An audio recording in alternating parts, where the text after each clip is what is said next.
இன்றைக்கி அரிசி உப்புமா வெங்கல பானையில் கலர்னது. இதுக்கு என்ன தொட்டுக்க பண்ணலாம் சைட் டிஷ் அப்படின்னு யோஜனை பண்ணேன். ஸோ தக்காளி கொத்து, அது கடுகு, உளுத்தம்பருப்பு, மிளகா வத்தல், பெருங்காயம், கருவேப்பிலை எல்லாத்தையும் தாளிச்சுன்ட்டு பொடி பொடியாக திருத்தின தக்காளியும் போட்டு நல்லா வதக்கி 2 டம்ளர் ஜலம் கொட்டி நல்லா கொதிக்க வச்சுட்டேன். உப்பு போட்டு, கொஞ்சமாக உப்பு போட்டு. அதுக்கப்புறம் அது நல்லா கெட்டியாகணுமே, அதுக்காக பருப்பு பொடி, ஆற்றுல அரைச்ச பருப்பு பொடி, நாட் ஸ்டோர் பாட்டு.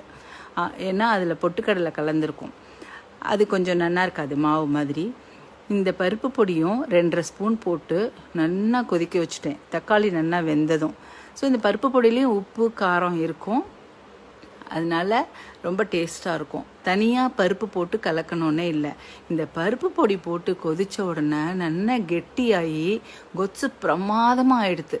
ஸோ இந்த பருப்பு பொடி டெக்னிக் சூப்பராக இருக்குது. அரிசி உப்புமாவுக்கு தொட்டுக்கிறதுக்கு ரொம்ப நல்லா இருக்குது.